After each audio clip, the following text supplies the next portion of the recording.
So Tony, thank you first and foremost. Binigyan mo kami ng privilege first to stay in this beautiful resort that you have. Pero I just wanted to ask, paano ka nagsimula sa negosyo? Alam ko very successful ka. And what industry were you involved before? Anong negosyo? After nag-start ako sa talagang nag-work ako, as a delivery boy, kargador, humble background, ha? Wow. Tapos naging ako, entrepreneur. Ako doon sa nagiging ko, in sales, tapos naging ahente ako. Tapos after ahente, may naipon na konting pera, nagsarili na ako, nag-buy and sell ng bakal. Kasi galing sa hardware, tapos nag-ahente ko sa steel manufacturing, na steel tapos nag-buy and sell na ako. After buy and sell, nakaipon ulit ako, gumawa ako sariling planta ng steel plant. After that, may opportunity na kasi ang brother ko is nasa naman siya, auto supply. So, meron siyang customer na into mining, so sinusupply ng mga auto supply. Tapos during that time, may konting investment na ako sa China, which is OEC. Kaya sabi niya, Utol, baka pwede mo i-entertain natin ko. Sabi mo, no problem. So, sinamahan ko siya hanggang nagkaroon kami naging kaibigan. Tapos sabi niya, dumating ulit ang opportunity, may isang claim na binibenta namin. So, I take the opportunity. So, paano nagsimula yung inyong pagka-negosyante, yung spirit? Kasi marami dyan, di ba, pag unang-una magtatrabaho muna sila, empleyado muna sila. Pero maraming hindi makapunta dun sa maging negosyante or entrepreneur. Pambihira yung ganung storya. Anong nangyari sa'yo? Ba't pinuntahan mo na maging negosyante ka? Baka nasa ko na kasi during that time, minsan nagtatrabaho pa lang ko. Tapos may chance ko na pumunta sa Taiwan, no? Kasi dati ko nasa yung ko sa yung kung fu. Martial arts. Martial art. Wow. Yun tapos nandun kami. Tapos ang binigay sa akin budget malit lang, $200 lang.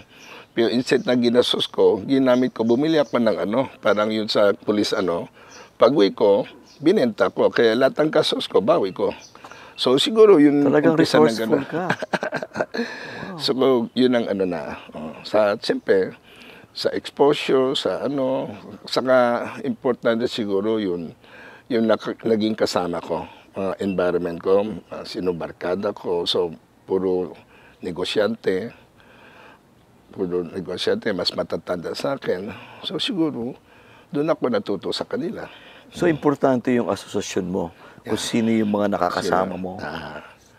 Sino nakasama mo. Kasi during that time, nag-umpisa ko ng golf, pero yung golf dati ko doon sa Villamor. Okay. So tapos, may nag-invite ako, wakwak. Kaya, bumili ako. Pumunta ko sa wakwak. Despite, so doon, naging ibang ibang crowd ko. So, yes. Mas matanda sa akin. At tapos, tingin niya sa akin bata. At tapos, tahimik ako. So, tinuturuan ako. So, yes. Hanggang nagiging, siyempre, kausap mo, puro negosyante, puro tao. Yes. So, doon ka nag-learn. So, ang gandang leksyon nun at saka advice sa mga inspiring young people na gusto rin maging negosyante katulad mo, na to surround themselves sa mga tamang tao.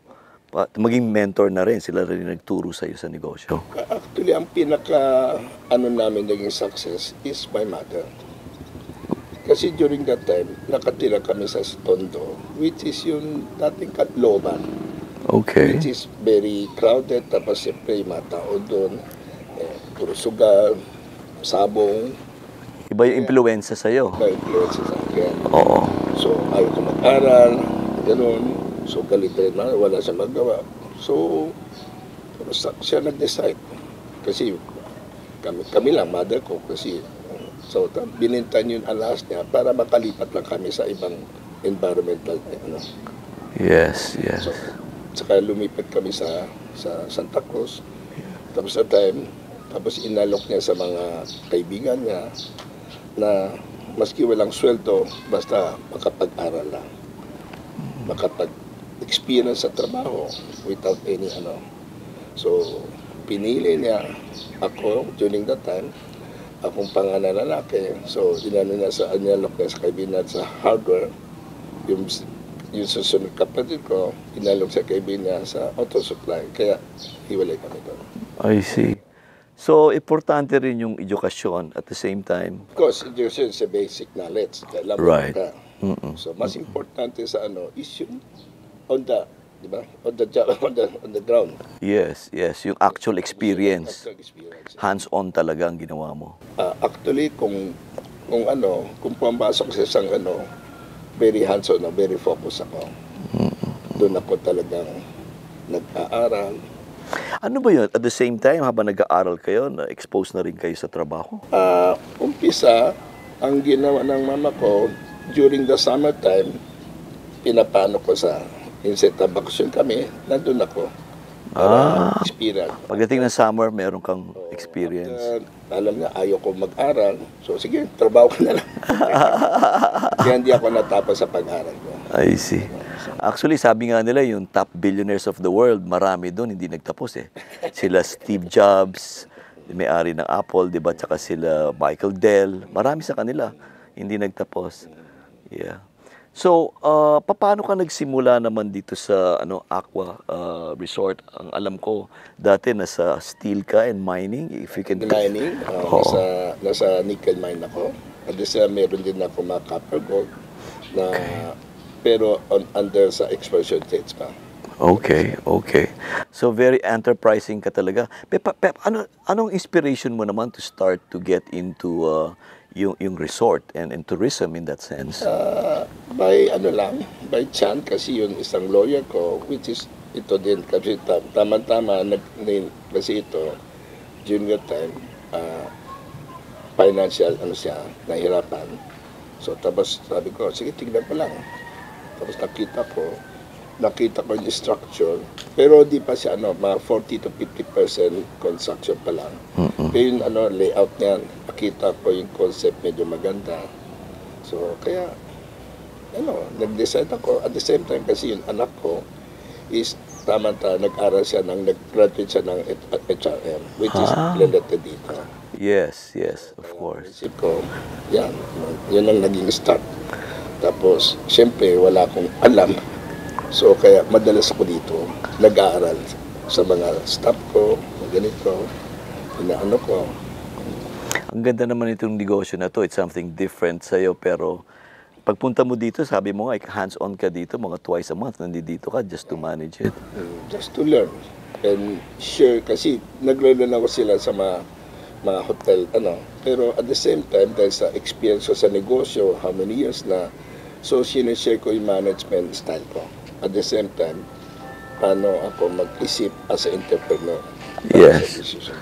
At saka sa success story mo sa ibang mga industriya na pinasukan mo, I'm sure magiging successful ka dito.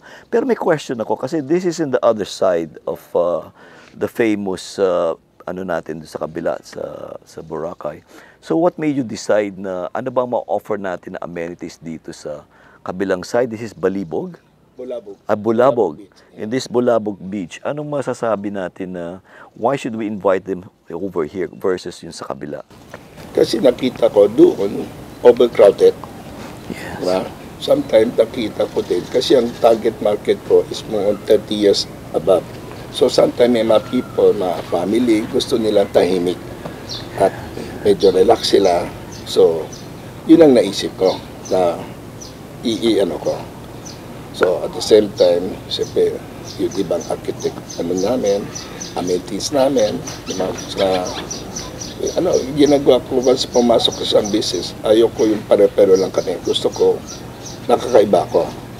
So, kaya in-improve ko lahat ang So, anong klaseng improvement and amenities na masasabi natin that makes itong resort mo different from the other hotels dito?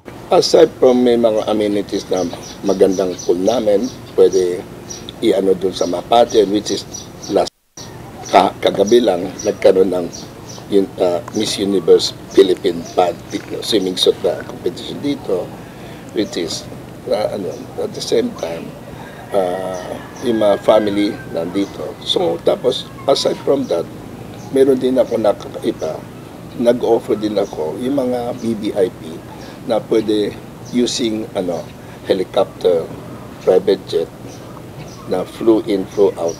At dito pwede by hopping. So at the same time, meron din binili na isang yate for the party na gano'n. So, talagang pinapaiba ko. So ang pinaka-demographics na target mo dito are for yung mga crowd that would want more exclusivity, more privacy. Kasi doon sa kabilang side, very commercial sila. Very commercial. So, kung gusto naman, hindi naman araw pwede, kung gusto naman, kasi from here to the other side of the beach is just walking distance, 3 to 5 minutes, nandun ka na. Tapos may shuttle bus kami every hour. Meron kayong private shuttle bus. Maski na sa gabi nga, pumunta kami sa kabila kagabi, nag-dinner kami doon. And it was provided for us. It was so convenient. So convenient. Tapos, di man pwede araw-araw, nandun ka lang sa beach. Sometimes you have to relax. So Tony, why don't you invite everybody dito sa resort mong bago? Yeah. I invite to sa mga audience natin na to come and to experience the aqua na which is maraming mga celebrity, like yung Miss Universe pageant, dito you try it. And maano yun mga saka sa presyo is very reasonable.